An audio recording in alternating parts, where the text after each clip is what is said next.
News के प्रायोजक हैं doctor Asadullah Khan English medium school और जूनियर कॉलेज सोलापूर। जळगाव तालुक्यातील नशिराबाद गावाजवळील जळगाव खुर्द गावाच्या पुलाजवळ रात्री झोपलेल्या 3 परप्रांतीय तरुण लोखंडी पट्टीवर झोपलेल्या असताना अज्ञात वाहनाने तिघांना एकाच वेळी चिरडल्याची धक्कादायक बाब मंगळवारी 11 मार्च रोजी सकाळी उघडकीस आली आहे। या घटनेची माहिती मिळाल्यानंतर नशिराबाद पोलीस ठाण्याचे पोलीस कर्मचारी यांनी घटनास्थळी धाव घेतली। पंचनामा करून मृतदेह जिल्हा शासकीय वैद्यकीय महाविद्यालयात दाखल करण्यात आला है। Unique education society doctor Asadullah Khan English medium school और जूनियर कॉलेज के 10वें वर्धापन के अवसर पर नर्सरी LKG UKG एडमिशन पर अब 3000 रुपए का डिस्काउंट।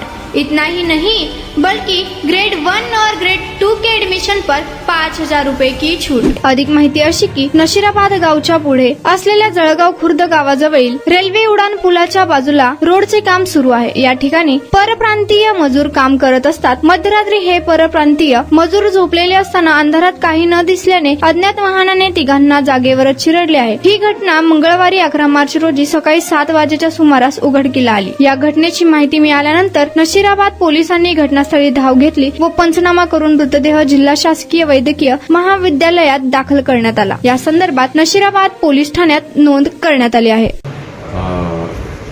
जळगाव भुसावळचं जे NH53चं रोड रिपेअर आणि वायडनिंगचं काम चालू होतं आणि जळगाव खुर्द या गावाजवळ सर्व्हिस रोड आणि सर्व्हिस रोडच्या बाजूला नाला आहे, त्याचं काम चालू होते। काल रात्री 7:30-8 वाजेपर्यंत काम चालू होते।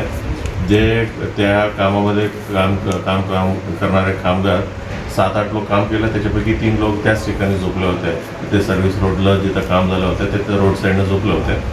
आज सकाळी आपलं 112 वरून फोन आला की म्हणजे ते 3 इसम तिथं झोपून होते, त्याच्या डोक्यावरून आणि बॉडीवरून कोणतं तरी अज्ञात गाडी गेलं म्हणून फोन आलाय। आपल्या पोलीस तिथं पोहोचल्यानंतर ते सिव्हिल हॉस्पिटलला पाठवलं। सिव्हिल हॉस्पिटलकडून आम्हाला माहिती भेटलं की तेथून लोक ब्रॉड डेड म्हणून घोषित करण्यात आले होते। नेमका कोणता गाडी त्याच्यावरती गेलेला आहे या विषयावर आम्ही शोध चालू आहे। जे गाडी रात्री खास करून ही सर्व्हिस रोड आणि रिपेअर असल्यामुळे बाकी सर्व गाडी जात नाही। जे कामामध्ये डंपर आणि जे कामासाठी लागणार आहे तेच गाडी जात आहे। ही सर्व गाडी कोणता इन्व्हॉल्व झालेला आहे आणि कोणता गाडी रात्रीपासून त्या रस्त्यावर चाललेला आहे, ही सर्व गोष्टीवर आमची तपास चालू आहे आणि त्यांचं गुन्हे निष्पन्न करण्याचं प्रक्रिया चालू आहे। आम्ही कलम 105 BNS अनुसार गुन्हा दाखल करण्याची प्रक्रिया चालू आहे आणि तिन्ही जे मयत झालेल्या लोकांचं ओळख पटलेलं आहे। त्यांचं नाव आहे सिकंदर नाथूसिंग राजपूत, राहणारा येटा, जिल्हा उत्तर प्रदेश। दुसरा आहे भूपेंद्र मिथिलाल राजपूत, राहणारा येटा, उत्तर प्रदेश।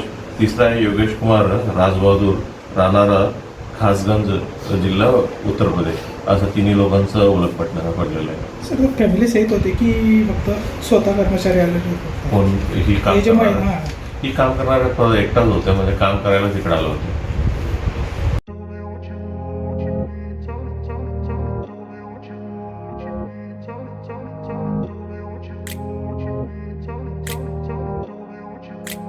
जागतिक महिला दिनानिमित्त लुनिया EV हब कडून गाडी शिका मोफत व तसेच मोफत नाव नोंदणी। प्रशिक्षण केल्यानंतर महिलांसाठी विशेष ऑफर। हे ऑफर 20 मार्च 2025 पर्यंत। तर आजच भेट द्या लुनिया EV हबला। पत्ता जोशी पेट्रोल पंपासमोर, जुळे, सोलापूर। संपर्क क्रमांक 9309857930। दुसरा क्रमांक 7507886648।